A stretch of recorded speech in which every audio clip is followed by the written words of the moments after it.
Hello students, स्वागत है आप सभी का। आज का जो लेक्चर है वो है डीसी मोटर के बारे में। जो पिछली क्लासें थी वो डीसी जनरेटर के बारे में थी। डीसी जनरेटर के अपनों ने टोटल क्लासें कंप्लीट कर दी है। जिसने भी डीसी जनरेटर को अगर चैप्टर पढ़ना है तो हमारी अलग से प्लेलिस्ट है डीसी जनरेटर के नाम से, तो वहाँ पर हमारी सभी जो वीडियो है वो अपलोडेड है, तो वहाँ जाके आप देख सकते हैं। आज का जो नया लेक्चर अपने स्टार्ट कर रहे हैं, नया टॉपिक आज स्टार्ट कर रहे हैं जिसका नाम है डीसी मोटर। तो डीसी मोटर के बारे में आज अपने पढ़ेंगे कि डीसी मोटर किस सिद्धांत पर कार्य करती है और इसके बैकएफ के बारे में चर्चा करेंगे। और मोटर की जो घूर्णन दिशा है, जैसे अपने टर्मिनलों को या फिर फील्ड वाइंडिंग या फिर आर्मेचर के जो जैसे टर्मिनल चेंज करेंगे तो घूर्णन दिशा कैसे चेंज हो जाती है, तो उसके बारे में आज अपने चर्चा करेंगे। और बैक ईएमएफ के बारे में चर्चा करेंगे कि बैक ईएमएफ का मेन रोल क्या होता है डीसी जनरेटर मोटर के अंदर, और टर्मिनल वोल्टेज और आर्मेचर धारा के बारे में आज अपने चर्चा करेंगे। तो बने रहे हमारे यूट्यूब चैनल के साथ। जिसने चैनल को सब्सक्राइब नहीं किया है तो जल्दी से सब्सक्राइब कर लीजिए ताकि लेटेस्ट वीडियो आपको सबसे पहले मिले, और साथ में बेल आइकन को प्रेस कीजिए और लाइक भी करिए। चलिए, आज का जो टॉपिक है वो हमारा है डीसी मोटर के बारे में। डीसी जनरेटर अपनों ने पढ़ लिया है। आज का जो टॉपिक है वो क्या है, डीसी मोटर। डीसी मोटर आप सभी को पता है कि किस प्रकार का जो ऊर्जा कन्वर्ट होती है किसके अंदर। तो सबसे पहले अपने बात करते हैं जनरेटर के अंदर। जनरेटर के अंदर आप सभी को पता है कि जनरेटर का काम क्या होता है कि यांत्रिक ऊर्जा को वैद्युतिक ऊर्जा के अंदर क्या करता है, कन्वर्ट करता है। यानी मैकेनिकल एनर्जी टू कन्वर्ट किस में होती है, इलेक्ट्रिक एनर्जी के अंदर। बट मोटर का जो सिद्धांत है वो क्या है कि मोटर का काम क्या होता है कि इलेक्ट्रिक एनर्जी टू कन्वर्ट होती है मैकेनिकल एनर्जी में। यानी मोटर को जब किसी सप्लाई सोर्स से जोड़ा जाता है तो वो कौन सा है, इलेक्ट्रिक एनर्जी, और बदले में अपने को क्या देती है, यानी यांत्रिक ऊर्जा, यानी टॉर्क देती है, घूर्णन, ठीक है, जो घूमती है, रोटेशन करती है, वो अपनी कौन सी ऊर्जा, यांत्रिक ऊर्जा। यानी तो कन्वर्ट किस में हो गया, मैकेनिकल एनर्जी को अपने को मिला आउटपुट में, और अपने ने इनपुट क्या दिया, उसे इलेक्ट्रिक एनर्जी दिया। तो electric energy to convert mechanical energy में, ठीक है। तो ये चीज़ आप सभी को पता है। अब बात करते हैं कि मोटर के अंदर जो सिद्धांत है, यानी जो प्रिंसिपल है, वो किस प्रकार का लगता है जिसके कारण मोटर क्या करती है, रोटेशन करना स्टार्ट कर देती है। तो सबसे पहले मैं आपको बताना चाहूँगा कि आपको पता होगा कि आर्मेचर रिएक्शन के बारे में, जो अपने डीसी जनरेटर के अंदर पढ़ा था, आर्मेचर रिएक्शन।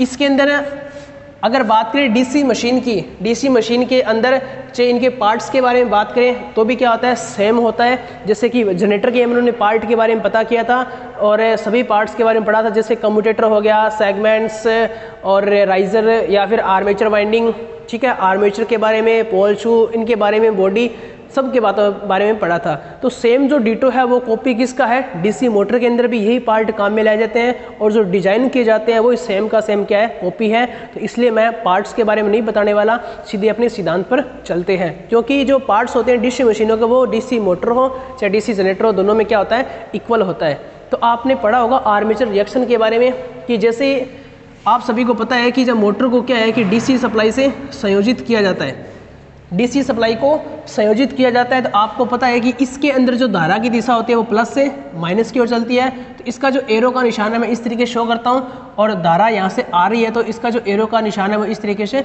शो करता हूँ, ठीक है। तो ये यहाँ तक सभी को समझ में आया। ये होते हैं फील्ड पोल। फील्ड पोलों के बारे में जानते हैं कि जो सबसे जो मेन जो फ्लक्स उत्पन्न करते हैं उन्हें बोला जाता है फील्ड पोल, जो मैंने दर्शाए हैं। बीच में जो लगाया गया है वो क्या है, आर्मेचर है, ठीक है। जस्ट मैं इसके दूसरा डायग्राम बना देता हूं। यहाँ पर एन पोल, एस पोल, इसके अंदर जो चुंबकीय बल रेखाओं का आपको सभी को पता है कि जो चुंबकीय बल रेखाएं होती है वो एन से एस की ओर क्या करती है, गति करती है। ये चीज़ आप सब लोग जानते हैं। यानी जो मुख्य फ्लक्स होता है उसकी जो एन से एस की ओर क्या करती है, चुंबकीय बल रेखाएं गमन करती है। जैसे ही सोर्स यानी सप्लाई दी जाती है मोटर के अंदर, तो आपको पता है आर्मेचर को क्या किया जाता है, सप्लाई से संयोजित किया जाता है। तो आर्मेचर में क्या होती है, आई यानी करंट फ्लो होती है। और आप सभी को पता है कि जब मोटर के अंदर यानी चालक में जब करंट फ्लो होती है तो वह एक अपना स्वयं का चुंबकीय क्षेत्र क्या करता है, स्थापित करता है। तो एक ही स्थान पर दो चुंबकीय क्षेत्र एक ही स्थान पर दो चुंबकीय क्षेत्र के कारण क्या होता है कि इसमें आपसी प्रतिक्रिया के कारण चालक एक दिशा में घूम जाता है।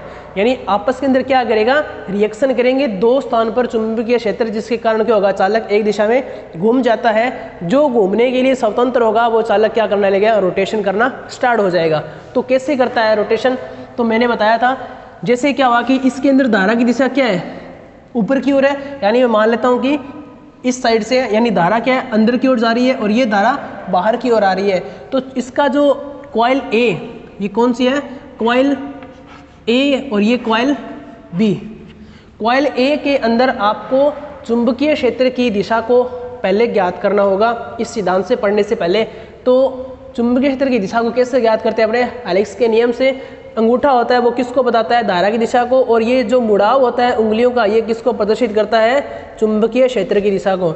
यानी जो चालक है इसके अंदर धारा अंदर की ओर जा रही है तो मैं इस तरीके से रखूंगा, ठीक है। अब जो अंगूठा तो है धारा की दिशा यानी अंदर की ओर जा रही है, और इनका जो मुड़ाव है ये किस मुड़ाव की ओर है, यानी क्लॉकवाइज है, क्लॉकवाइज है।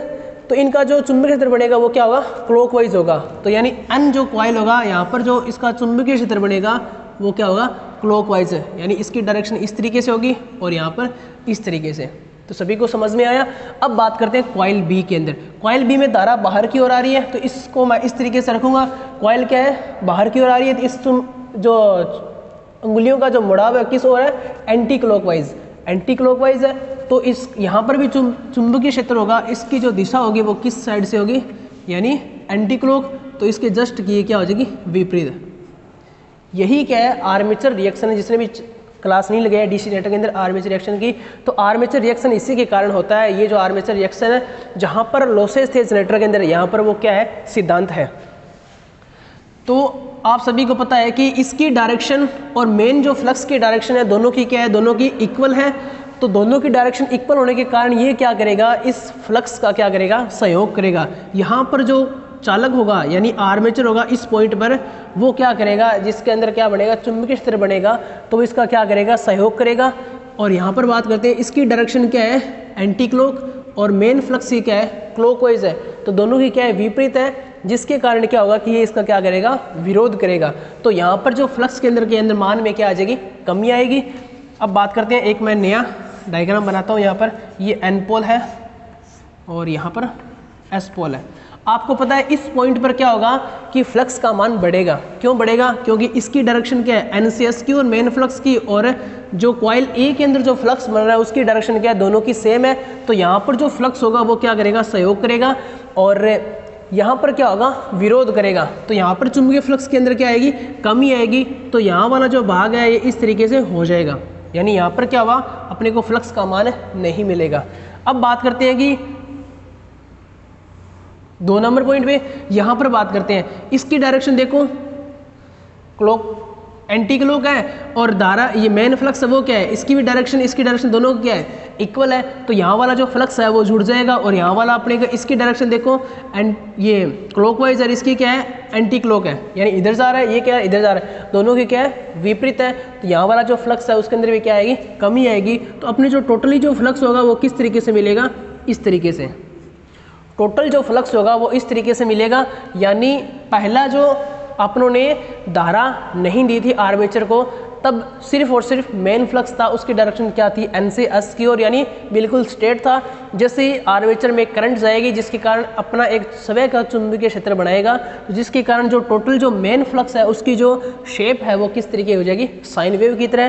तो अब क्या होगा कि ये जो फ्लक्स है ये इस ओर टॉर्क लगाएगा, यानी ये फ्लक्स है, ज़्यादा फ्लक्स है, ये क्या है, कम फ्लक्स की ओर क्या लगेगा, टॉर्क लगेगा। और ये क्या है कि ज़्यादा टॉर्क है, ये नीचे की ओर लगाएगा बल।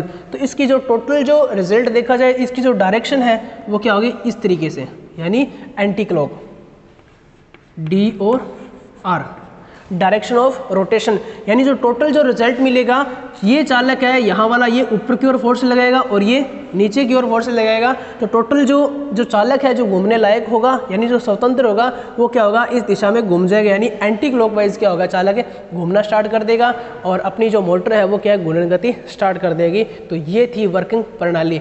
अब बात करते हैं कि डीसी मोटर का जो सिद्धांत है वो था कि विद्युत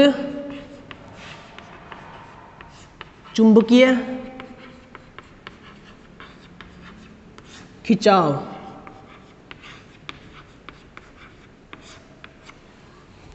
डीसी मोटर विद्युत चुंबकीय खिंचाव के सिद्धांत पर कार्य करती है, यानी इलेक्ट्रोमैग्नेटिक ड्रैग के सिद्धांत पर कार्य करती है।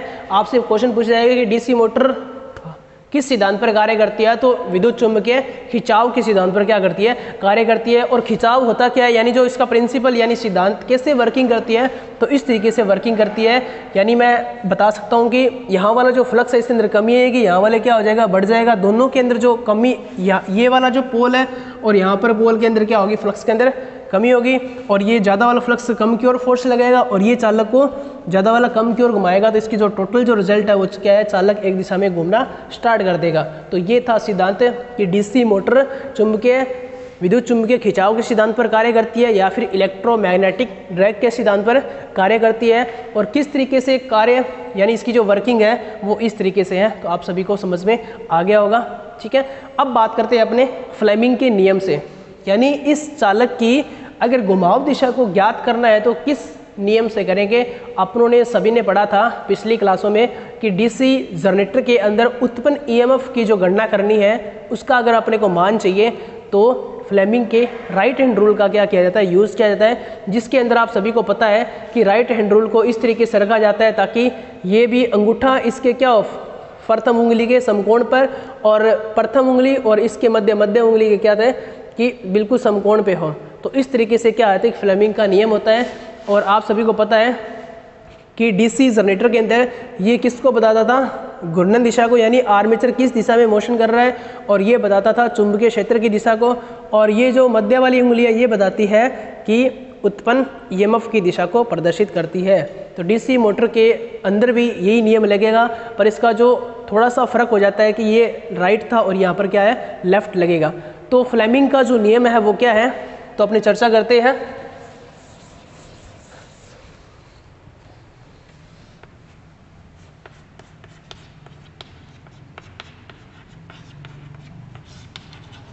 फ्लेमिंग का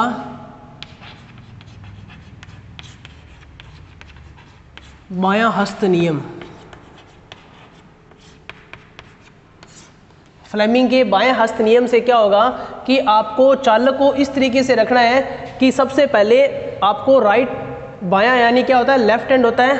तो सबसे पहले आपको देखना है कि ये वाली जो उंगली होती है ये किसको प्रदर्शित करती है, चुंबकीय बलरेखाओं को, यानी एन से एस की ओर जा रही है, इस तरीके से रखेंगे, यानी एन से एस की ओर क्या जा रही है, चुंबकीय बलरेखाएं। और ये बताती है धारा की दिशा को, यानी धारा की दिशा क्या है, ठीक है, ये बताती है धारा की दिशा को। और ये बताते हैं मोशन को, यानी ये जो मोटर है ये इस तरीके से है, तो किस तरीके से क्या हो रहा है कि जो मोटर है वो किस तरीके से घूर्णन गति कर रही है। तो अंगूठा किसको प्रदर्शित करता है, जैसे बात करें कि थंब प्रदर्शित करता है मोशन को क्या करता है, प्रदर्शित करता है। उसके बाद में बात की जाए कि जो फोर फिंगर है, फोर फिंगर क्या काम करती है, फोर फिंगर बताती है फ्लक्स की दिशा को,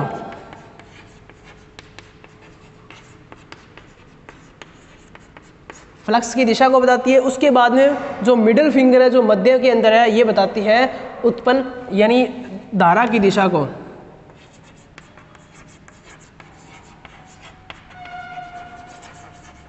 मिडिल फिंगर बताती है करंट की डायरेक्शन को, करंट की डायरेक्शन को बताती है। तो ये है टोटली जो फ्लेमिंग का नियम है कि फ्लेमिंग के नियम के अंदर क्या होता है कि आप सब लोगों को पता चल गया होगा। तो क्वेश्चन क्या आएगा कि फ्लेमिंग के बाएं हाथ का नियम यूज में क्यों लाया जाता है, क्योंकि टॉर्क की दिशा ज्ञात करने के लिए, यानी उत्पन्न या जो घुमाव दिशा को ज्ञात करने के लिए फ्लेमिंग के बाएं हाथ का नियम लाया जाता है। अंगूठा बताता है घुमाव दिशा को, प्रथम उंगली बताती है धारा की फ्लक्स की दिशा को, और ये बताती है मिडिल फिंगर बताती है धारा की दिशा को। ठीक है ना, सभी को समझ में आ गया। अब बात करते हैं कि डीसी मोटर की घुमाव दिशा को कैसे चेंज कर सकते हैं। ठीक है ना, यानी इसके अंदर क्या थी, डायरेक्शन एंटी क्लॉकवाइज है, तो अपने किस तरीके से एक डीसी मोटर की घूर्णन दिशा को परिवर्तित कर देते हैं। तो चलिए आज का जो नेक्स्ट टॉपिक के बारे में चर्चा करते हैं।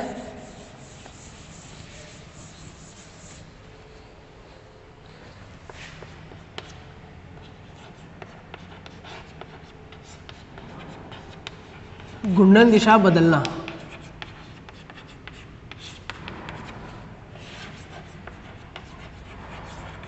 Change of DOR। अपने को रोटेशन क्या करनी है, चेंज करनी है। तो सबसे पहले मैं बता दूं आपको कि आर्मेचर की यानी जो मोटर होती है उसकी अगर घूर्णन दिशा को क्या करना है, आपको चेंज करना है, तो दो नियम यूज में लाए जाते हैं। या तो आप क्या करो कि आर्मेचर के अंदर धारा की दिशा को क्या किया जाता है, चेंज किया जाता है, या फिर फील्ड के अंदर धारा की दिशा को क्या किया जाता है, चेंज किया जाता है। सबसे पहले अपने पॉइंट की बात करते हैं, आर्मेचर के अंदर क्या करना है, धारा की दिशा को चेंज,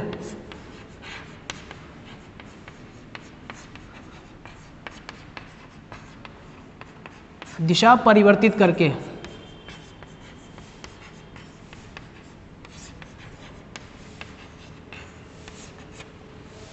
आर्मेचर के अंदर धारा की दिशा परिवर्तित करते, आप सभी को पता है कि जब धारा की दिशा को चेंज किया जाता है तो फ्लक्स की दिशा भी क्या हो जाती है, चेंज हो जाती है। तो चलिए अपनी बात करते हैं।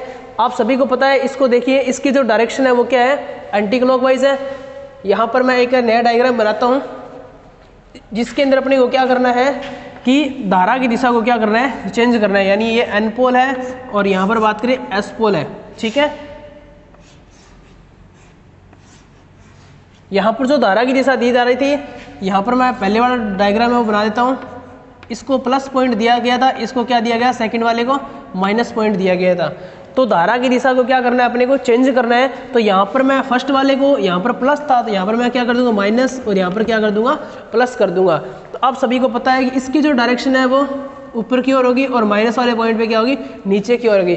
कॉइल ए के अंदर क्या होगी, धारा नीचे की ओर आ रही है और कॉइल बी के अंदर धारा ऊपर की ओर यानी अंदर की ओर आ रही है। तो सेम उसी हेलिक्स के नियम से कि धारा कॉइल ए के अंदर धारा बाहर की ओर आ रही है, तो इस तरीके से रखेंगे तो फ्लक्स क्या है, एंटी क्लॉकवाइज, एंटी क्लॉकवाइज।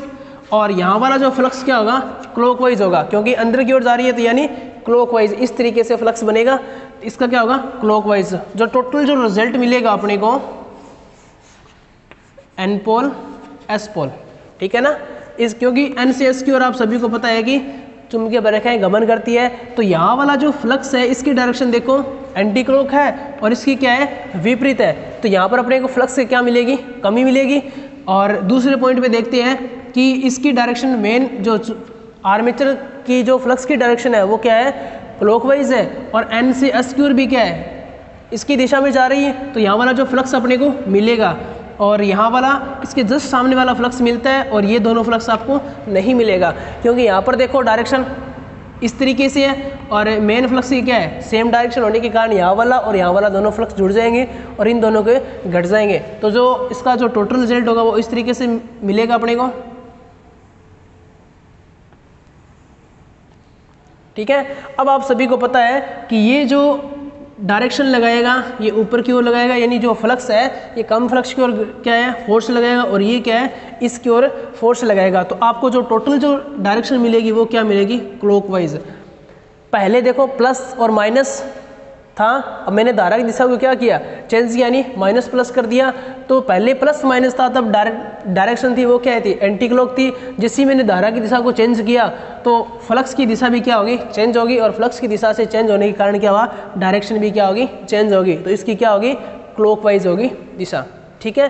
तो सबसे पहला जो पॉइंट हो गया वो क्या हो गया, कंप्लीट हो गया। यानी आर्मेचर की आप धारा की दिशा चेंज करके आप रोटेशन को चेंज कर सकते हैं। अब बात करते हैं 2 नंबर पॉइंट के बारे में, फील्ड में धारा की दिशा बदलकर।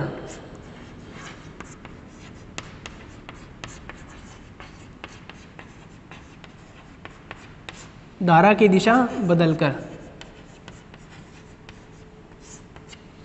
फील्ड के अंदर आपको धारा की दिशा चेंज करनी है तो कैसे करेंगे,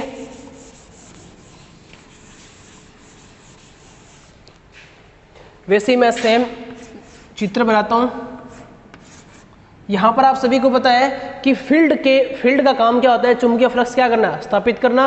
तो यानी ये देखो एन पोल है, ये क्या है, फील्ड की। अब किसकी करनी है, फील्ड के अंदर। तो फील्ड में धारा की दिशा चेंज करेंगे तो जो प्लस होता है वहाँ पर क्या बनता है, एस पॉइंट बनता है और एस पोल बनेगा, और जो माइनस होता है वहाँ पर क्या बनेगा, एन पोल। तो मैंने धारा की दिशा चेंज करने पर क्या हुआ कि फर्स्ट पोल पे क्या बन रहा है, एस बन रहा है, और सेकेंड पोल पे एन बन रहा है। यहाँ पर देखिए पहले फर्स्ट पोल पे एन था, सेकंड पे एस, तो मैंने धारा की दिशा चेंज कर दी तो पोलों की दिशा भी क्या होगी, चेंज होगी, जिसके कारण फर्स्ट पोल पे क्या बना, एस पोल, और सेकंड पे क्या बनेगा, एन पोल बनेगा। और धारा की जो आर्मेचर के अंदर जो धारा की दिशा है वो मैं पहले जैसे ही रखूंगा, यानी प्लस फर्स्ट पॉइंट को पहली ए कॉइल को क्या दूंगा, प्लस दूंगा, और कॉइल बी को क्या दूंगा, माइनस, कॉइल ए और कॉइल बी। अब उसी नियम से आप सभी को पता है कि इसकी जो डायरेक्शन होगी चुंबकीय क्षेत्र की वो क्या होगी, एन से एस की ओर।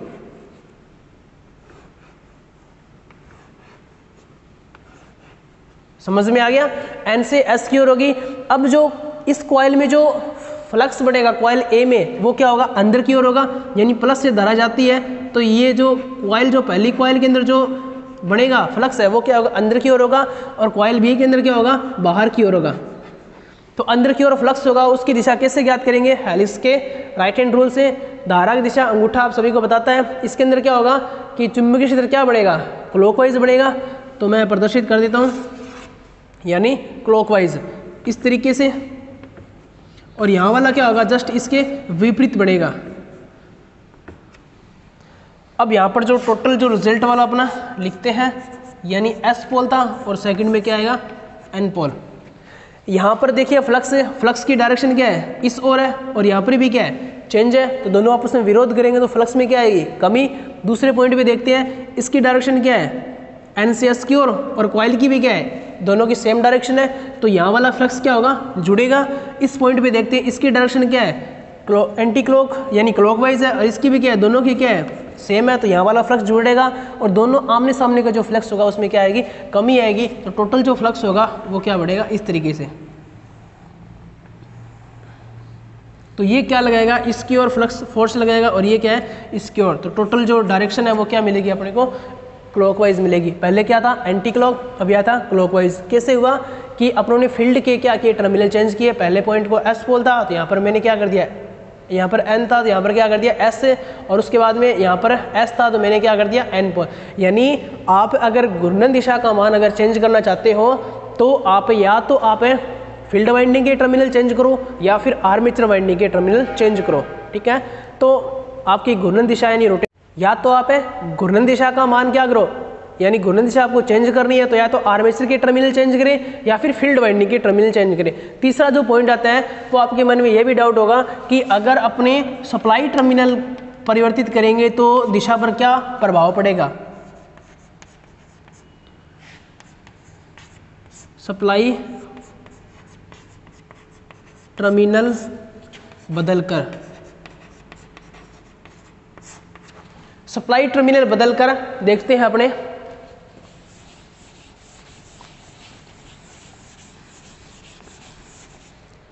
मैं एक बार एक सीरीज जो जनरेटर आप लोगों ने पढ़ लिया है उसके बारे में थोड़ा सा बता देता हूँ कि ये जो अपने बात करते हैं कि प्लस और माइनस, ये क्या है, सीरीज मोटर भी है, ये क्या है, सीरीज जनरेटर। अगर अपने सप्लाई दे रहे हैं तो ये सीरीज मोटर है, अगर सप्लाई ले रहे हैं तो ये क्या है, सीरीज जनरेटर है। तो इसके अंदर मैंने बताया तीसरा जो पॉइंट है वो है कि सप्लाई टर्मिनल बदलकर। अगर सप्लाई टर्मिनल अगर मैं बात करूँ कि इसको प्लस पॉइंट मिल रहा है तो धारा की दिशा इस तरीके से है, वापस क्या हो जाए, माइनस से चली जाएगी। अगर सप्लाई टर्मिनल बदल देंगे तो क्या होगा कि इसको मैंने प्लस दिया, इसको क्या दिया, माइनस दिया। तो सप्लाई टर्मिनल बदलने से क्या होगा कि फील्ड वाइंडिंग के अंदर भी क्या होगा कि धारा की दिशा चेंज हो जाएगी, और आर्मेचर के अंदर भी धारा की दिशा क्या हो जाएगी, चेंज हो जाएगी।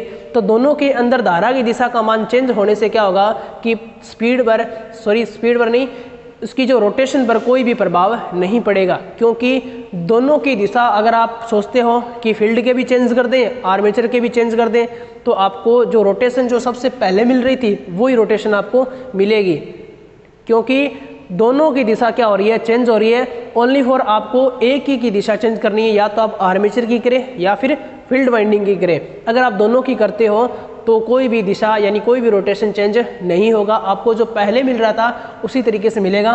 तो देखते हैं अपने प्रैक्टिकल करके देखते हैं कि किस तरीके से पहले वाली डायरेक्शन मिलेगी। तो मेरा जो पॉइंट था 3 नंबर वो था कि आप सप्लाई टर्मिनल बदलकर, यानी सप्लाई टर्मिनल बदलेंगे तो आपको पता है कि फील्ड वाइंडिंग के अंदर भी धारा की दिशा चेंज होगी। तो ये फर्स्ट पोल पे एन एस पोल और सेकंड पे क्या आ जाएगा, एन पोल आ जाएगा। अब बात करते हैं कि आर्मेचर में भी क्या होगी, धारा की दिशा चेंज होगी, ठीक है। तो इसके अंदर जो पहले वाला जो पॉइंट था उसको मैंने प्लस दिया था, तो अब मैं माइनस दूंगा, इसको क्या दूंगा, प्लस दूंगा। अब बात करते हैं इसके अंदर जो डायरेक्शन है वो एन से एस की ओर है, ठीक है। धारा की दिशा जा रही है ऊपर की ओर कॉइल बी में, और कॉइल ए में कहाँ होगा, नीचे की ओर। कॉइल ए में क्या होगा, नीचे की ओर, क्योंकि धारा प्लस से माइनस की ओर चलती है। अब हेलिक्स के नियम से इसका जो कॉइल ए का जो फ्लक्स है वो नीचे की ओर आ रहा है, यानी बाहर की ओर आ रहा है। तो यानी क्या होगा, एंटी क्लॉकवाइज फ्लक्स क्या होगा, एंटी क्लॉकवाइज, और इसका जस्ट इसके क्या होगा, विपरीत होगा, यानी क्लॉकवाइज, ठीक है। तो एन से एस की ओर पहले पॉइंट देखते हैं, एन से एस की ओर आ रहा है, दोनों की डायरेक्शन क्या है, सेम है। तो यहाँ वाला फ्लक्स क्या होगा, प्लस, यानी जुड़ जाएगा। अब बात करें सेकंड पे, इसकी दिशा और इसकी दिशा दोनों की क्या है, अलग अलग है, तो यहाँ वाला फ्लक्स क्या होगा, घट जाएगा। तो मैंने बताया था कि जस्ट आमने सामने वाले जो पोल होते हैं जो क्रॉस में, उनका फ्लक्स क्या होता है, सेम होता है। अगर यहाँ पर घट रहा है तो यहाँ पर भी घटेगा, यहाँ पर जुड़ रहा है तो यहाँ पर भी जुड़ेगा। तो जो टोटल जो रिजल्ट होगा वो अपने को क्या मिलेगा कि यहाँ पर एस पोल, यहाँ पर क्या होगा, एन पोल, और यहाँ वाला क्या जुड़ रहा था, यहाँ भी जुड़ रहा था, यहाँ माइनस, यहाँ भी माइनस। तो टोटल जो इस तरीके से अपने को ये साइन वेव मिलेगी। तो ये लगाएगा फोर्स ऊपर की ओर, ये लगाएगा नीचे की ओर। तो चालक किस डायरेक्शन में घूमेगा, इसकी डायरेक्शन में। तो यहाँ से टोटल जो रिजल्ट अपने को मिलता है कि अगर आप सप्लाई टर्मिनल बदलते हो तो फील्ड में भी धारा की दिशा बदल जाएगी और आर्मेचर में भी धारा की दिशा बदल जाएगी, जिसके कारण डायरेक्शन जो पहले थी वही अपने को डायरेक्शन मिलेगी, ठीक है। तो आज का जो टॉपिक था वो कंप्लीट हुआ। अब बात करते हैं अपने बैक ईएमएफ के बारे में।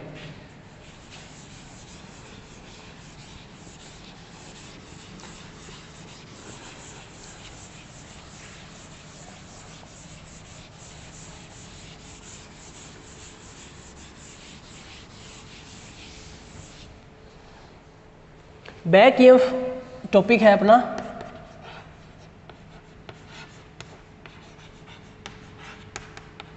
बैक ईएमएफ को काउंटर ईएमएफ भी कहते हैं,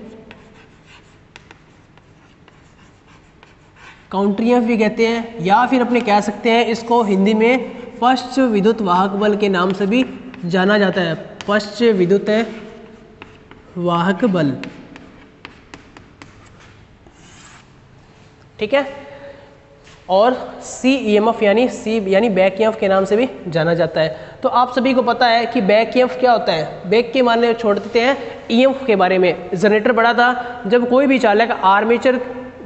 चालक चुंबकीय क्षेत्र के मध्य जब घूर्णन गति करता है यानी घूमना प्रारंभ करता है, तो उस चालक में क्या होता है कि ईएमएफ उत्पन्न हो जाता है। क्यों होता है, फैराडे के नियम से। क्योंकि फैराडे के नियम से, फैराडे का जो फर्स्ट लॉ है वो यह कहता है कि जब कोई भी चालक है आर्मेचर जब चुंबकीय क्षेत्र में घूमता है तो वो चुंबकीय बलरेखा को क्या करेगा, छेदन करेगा, जिसके कारण क्या होगा कि उस चालक में एक ईएमएफ उत्पन्न हो जाएगा। तो आप सभी को पता है कि जब मोटर को जब सप्लाई दी जाती है तो मोटर क्या करता है, उसका जो आर्मेचर है वो घूमना स्टार्ट कर देता है।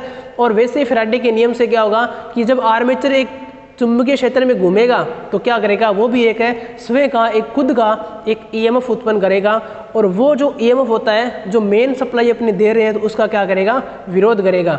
तो उसका विरोध करेगा, इसलिए उसका नाम क्या लिखा गया, विरोधी ईएमएफ यानी बैक ईएमएफ रखा गया, यानी पश्च विद्युत वाहक बल, ठीक है।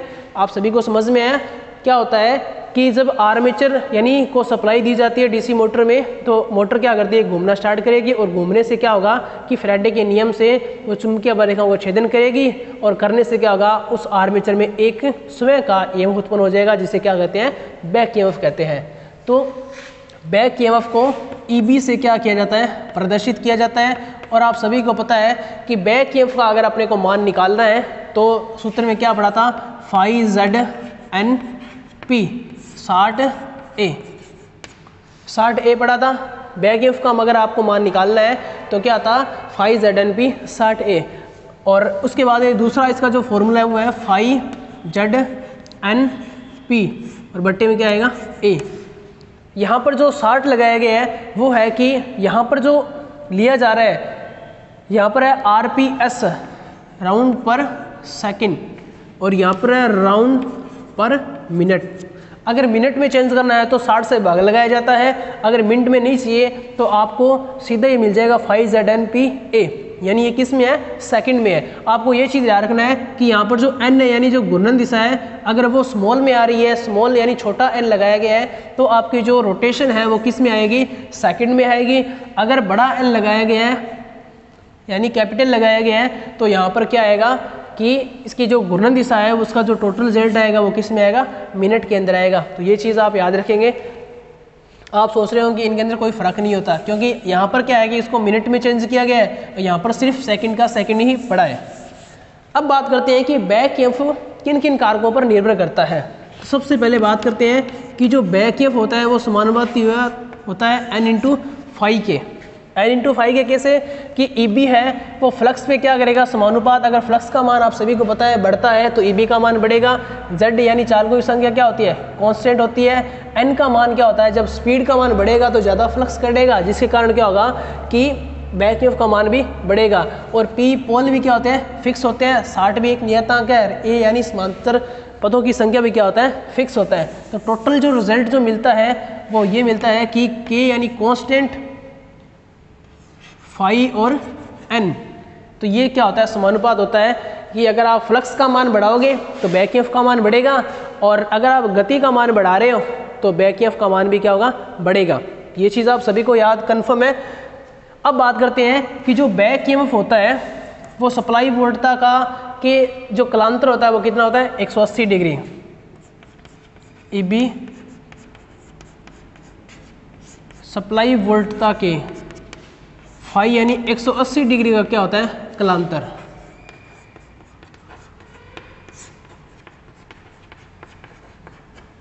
एक 180 डिग्री का कलांतर हो गया। आप सभी को पता है कि जब मोटर है,